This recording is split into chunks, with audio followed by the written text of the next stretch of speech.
बिस्मिल्लाहिर्रहमानिर्रहीम। जैसा कि आप जानते हैं सवालात का सिलसिला जारी और सारी है। आज का जो हमें सवाल मौसूल हुआ, अल्लामा साहब मुझे ये बताएं कि कुर्बानी किस पर वाजिब है। जी अल्हम्दुलिल्लाह, आपने ये भी बहुत खूबसूरत सवाल किया, किस पर वाजिब है।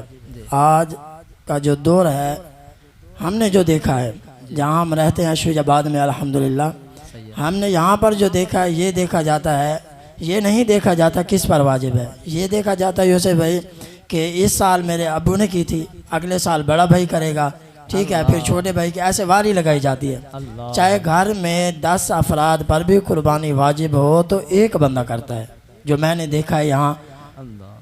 और ये बहुत खूबसूरत सवाल किया आपने कि किस पर वाजिब है। मैं मुख्तसर सा जवाब तो ये है, जो हमें मुफस्सिरीन ने, जो मैंने पढ़ा है वो ये है कि 52.5 तोले चांदी की रकम मौजूद हो और ज़रूरत से ज़ायद, ज़रूरत का जो सामान है उसे छोड़कर अगर इंसान के पास इतना चांदी है या इसके मुतबादिल रकम मौजूद है, उस बंदे पर कुर्बानी करना वाजिब है।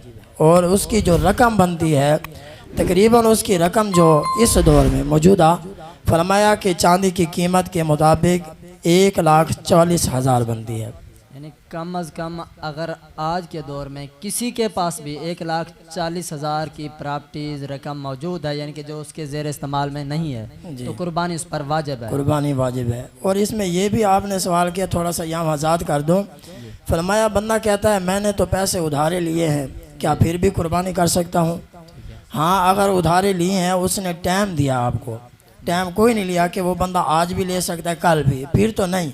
अगर आपने उसने टाइम दिया है कि साल का आपके पास टाइम है, तो आप कुर्बानी कर सकते हैं। और दूसरी बात, आपने कमेटी डाली है, अगर आपने जितनी रकम दे चुके हैं उसे भी जमा कर लें, जो आपके पास मौजूद है उसे भी जमा कर लें, जमा करें। देखें अगर इस रकम को पहुँचती है तो फिर भी आप पर कुर्बानी करना वाजिब है। तमाम चीज़ों की अशिया लिख लें। बेहतरीन तरीका ये है कि आप तमाम चीज़ें लिख लें, जितने पैसे आपने लेने हैं, और ये भी लिख लें, ये नहीं है कि सिर्फ लेने, जो देने हैं वो भी लिख लें।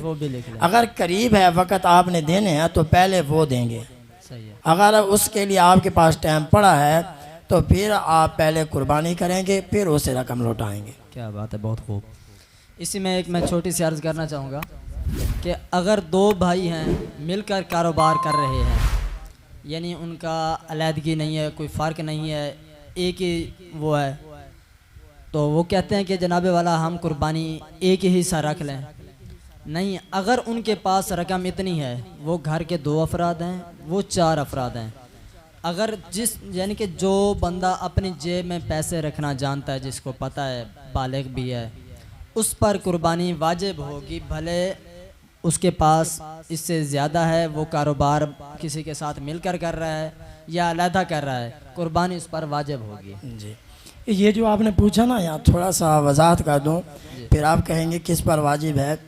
फरमाया एक तो मुसाफिर पर कुर्बानी वाजिब नहीं है, मुकीम पर वाजिब है। सही है। और दूसरी बात, जो आकिल हो और बालिग होना भी ये शर्त है, आकिल होना भी शर्त है। जो पागल है उस पर कुर्बानी वाजिब नहीं होगी, उसको तो पता ही नहीं। हाँ, ये ज़रूरी है कि आकिल होना और बालिग होना और मुकीम होना, ये 3 शराइत जिस बंदे में पाए जाएंगे उस पर कुर्बानी वाजिब होगी। क्या बात। और जो आपने पूछा कि अगर 2 भाई मिलकर कारोबार कर रहे हैं, उनका कोई अलहदगी इख्तियार नहीं की, फरमाया वो एक ही जगह पैसा लगा रहे हैं, अगर वो चाहते हैं ठीक है हम एक ही हैं, तो वो एक भी करेगा तो फिर भी दुरुस्त है, उसमें कोई हर्ज नहीं है। ये नहीं कि आप अलहदा करें वो अलहदा करें, आप मिल के जो कारोबार कर रहे हैं, कारोबार कर रहे हैं, लेकिन हिस्से 2 रख सकते हैं। हाँ, अगर चाहे, अगर इतना रकम है, हाँ, तो फिर आप 2 रख सकते हैं, अगर एक भी करेंगे तो अदा हो जाएगी।